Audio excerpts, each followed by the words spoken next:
स्वागत है आपका अपने YouTube चैनल सुपर पाठशाला में।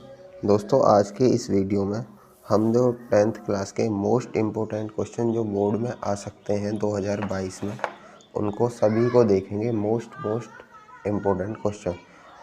तो वीडियो को शुरू करते हैं। वीडियो अच्छी लगे तो शेयर करना और लाइक करना। सबसे पहले जो 10th क्लास के एग्ज़ाम में जो क्वेश्चन आता है वो हिंदी गद्य के विकास का परिचय आता है। उसमें 5 क्वेश्चन आपको मिले होंगे। तो वो जीवनी से रिलेटेड होता है और आपका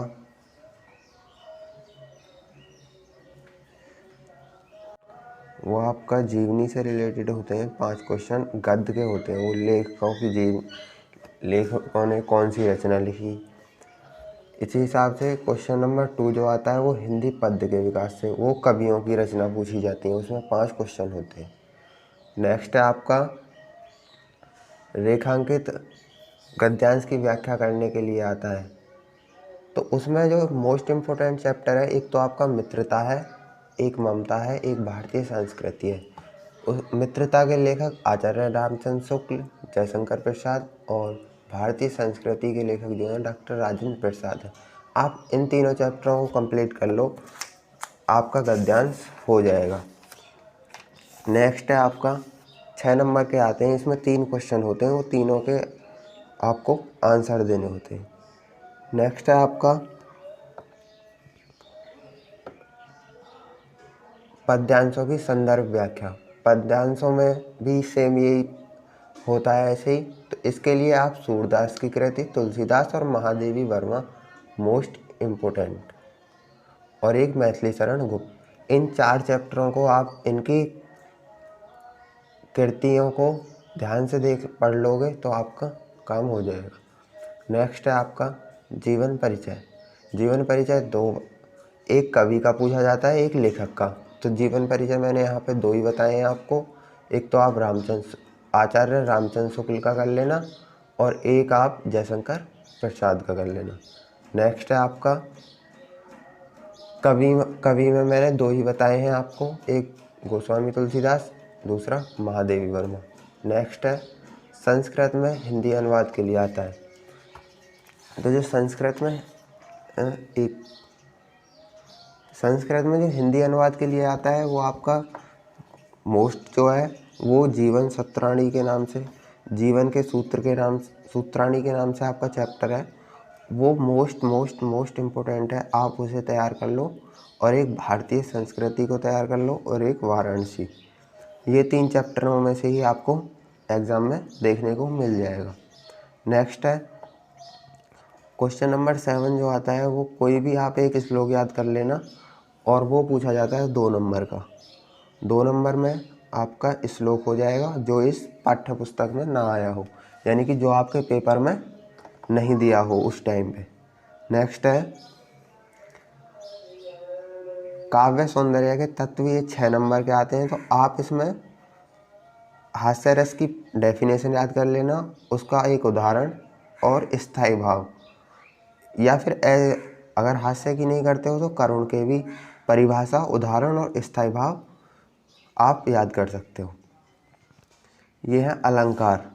अलंकार में आपको बस 2 ही अलंकार याद करने हैं, एक तो उपमा अलंकार, एक रूपक अलंकार, बस, और उनका उदाहरण।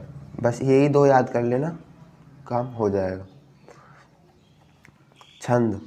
छंद में सोरठा, रोला में से कोई एक उदाहरण और उसका जो मात्रा होती है ऐसे करके उन्हें लगाना ना भूलें उदाहरण देते समय। अब आए हम क्वेश्चन नंबर 9 पे। क्वेश्चन नंबर 9 पे सबसे पहले आपको मिलेगा उपसर्ग करने के लिए। उपसर्ग क्या होते हैं? उपसर्ग में आपको 2 क्वेश्चन करने होंगे, उसमें आपको 3-4 दे रखे होंगे। तो उसके लिए क्या करना होता है, जैसे आपको कोई वर्ड मिलेगा, मैंने यहाँ उपसर्ग लिखे हैं, यहाँ जो शब्द बनेंगे वो ऐसे ही उपसर्ग, और जो ये शब्द बनेंगे ये।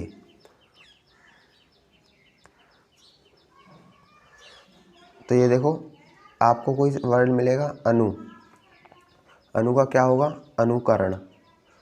अप, अपशकुन।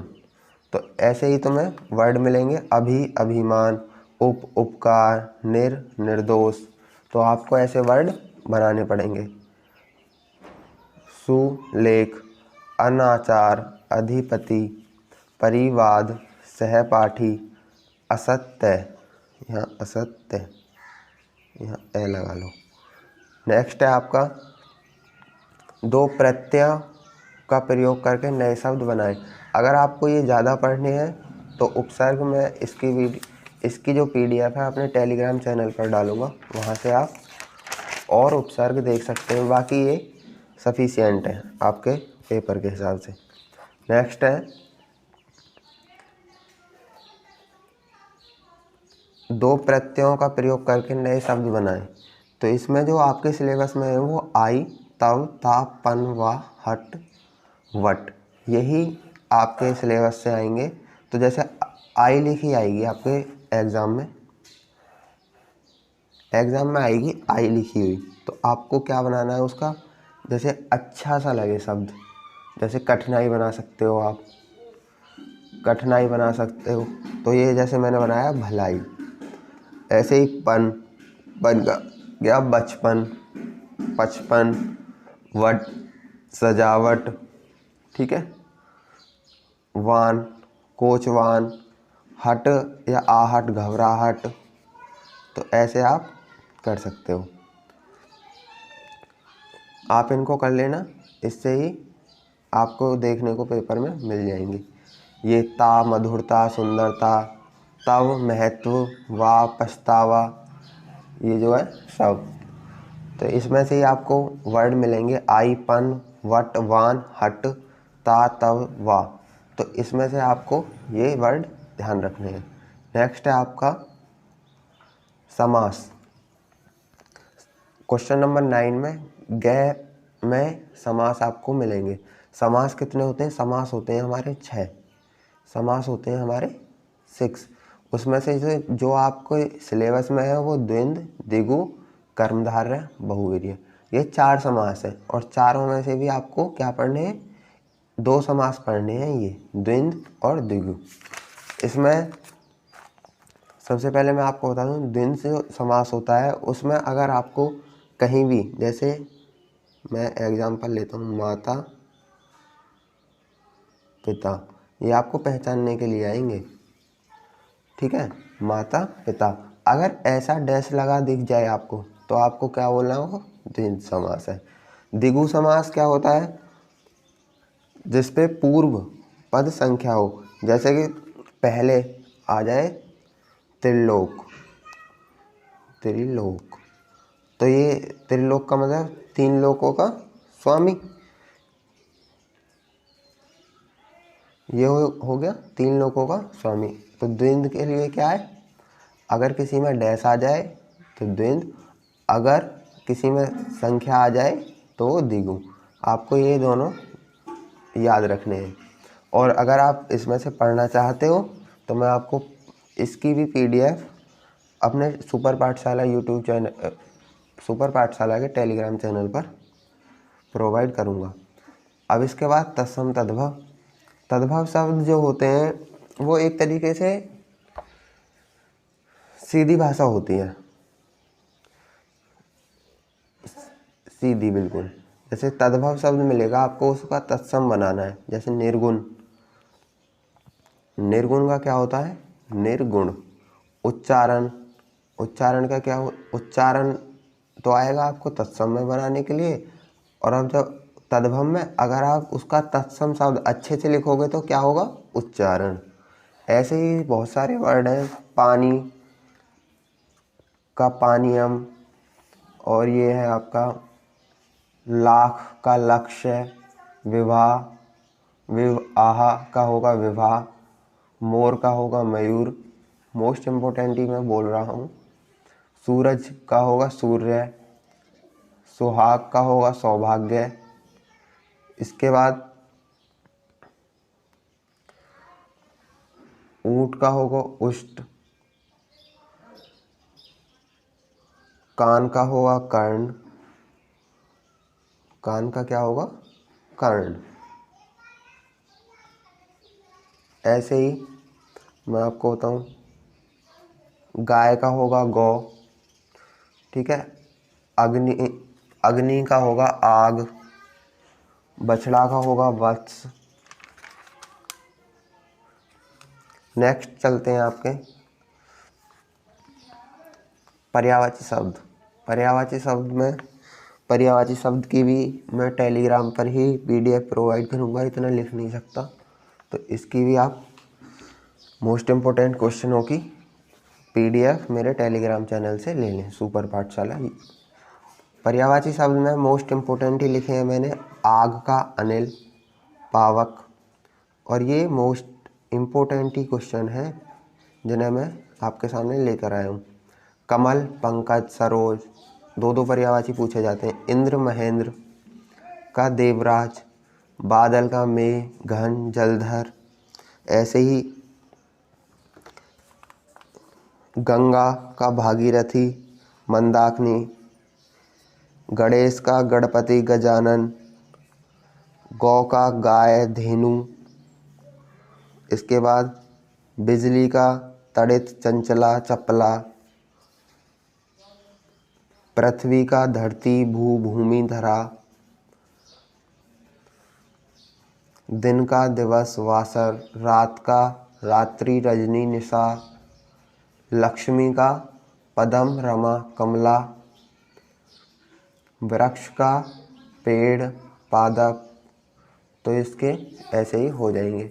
सरोवर का जलाशय, सरिस, सर, वायु का पवन, मारुति। तो ये कुछ मोस्ट इम्पोर्टेंट है, इन्हें आप मेरे टेलीग्राम चैनल से पढ़ लें। नेक्स्ट है क्वेश्चन नंबर 10, यहाँ से स्टार्ट होता है यण संधि। तो यण संधि जो है, आपकी जो संधि है वो अब आपके सिलेबस में एक ही है, यण संधि। तो इसमें जो संधि है, यण संधि के लिए क्या होता है, इसमें आपको देखना होता है कि आपके लिए आएंगी 2 संधि लिखी हुई, उसमें आपको पूछा जाएगा ये कौन सी संधि है, तो आपको सीधी कर देनी है यण संधि। या आपको ऐसे भी हो सकता है कि आपको दे दे स्वागतम के लिए, तो इसमें यण संधि को तोड़ो। तो कैसे तोड़ोगे, मैं आपको जैसे क्वेश्चन आया स्वागतम,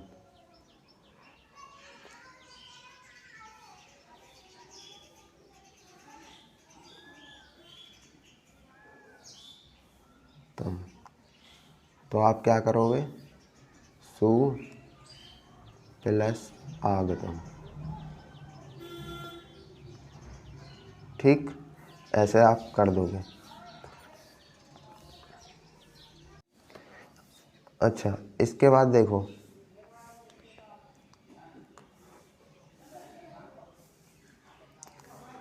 यण संधि हो गई।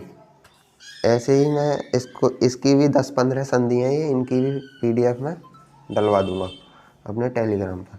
नेक्स्ट आते हैं फल और मति पे। ये जो है विभक्ति हैं, फल, मति, तो आप इनको जरूर याद करें। एक नदी की पंचम विभक्ति है, पंचम, छठ और सात। आप नदी की मोस्ट इम्पोर्टेंट विभक्ति है, फल की हो चाहे ना हो, मति की और नदी की 100% आपको पेपर में मिलेगी, तो इन विभक्ति को याद कर लें। नेक्स्ट है आपका लट लकार। लट लकार को भी आपको याद करना है, ये भी पट का 100% आपके एग्ज़ाम में मिलेगा। नेक्स्ट है आपका 2 क्वेश्चन मिले होंगे, उनका आपको हिंदी अनुवाद करना है, तो आप आराम से कर सकते हैं, इसमें कोई बड़ी बात नहीं है, ठीक है। नेक्स्ट है एक इसमें और ऐड कर लो आप, एक पठ और एक हास की, एक और ऐड करो हास की, ठीक है, ये आपको याद करनी है। 2 क्वेश्चन आप हिंदी अनुवाद के तो कर ही सकते हो, संस्कृत में आएंगे वो हिंदी में आपको करने हैं। निबंध, जो कि आपको मैंने यहाँ पे 4 ही निबंध बताए हैं, एक कोरोना का, एक प्रदूषण की समस्या, एक देश प्रेम और स्वच्छ भारत अभियान। इन चारों में से ही आपको एक ज़रूर देखने को मिलेगा या चारों भी मिल सकते हैं। तो आप इन 4 निबंधों को बस तैयार कर लें। नेक्स्ट है क्वेश्चन नंबर 12 में आपके लिए क्या आता है। क्वेश्चन नंबर 12 में आते हैं प्रश्नों के उत्तर देने के लिए। क्या होता है उसमें, आपको एक कहानी नुमा लिखनी पड़ती है, जैसे मुक्तिदूत खंड काव्य के द्वारा। मुक्तिदूत खंड काव्य में पंचम सर्ग, तो आप इन्हें अपने डिस्ट्रिक्ट के हिसाब से याद कर लें कि आपके डिस्ट्रिक्ट में कौन सी लगी हुई है। तो थैंक यू दोस्तों, अगर वीडियो अच्छी लगी हो तो वीडियो को लाइक, कमेंट और चैनल को सब्सक्राइब कर लें, बेल आइकन को प्रेस कर लें। ऐसे ही आपको नेक्स्ट टर्म पे इंग्लिश का या जो भी एग्ज़ाम होगा आपका देखने को मिलेगी वीडियो।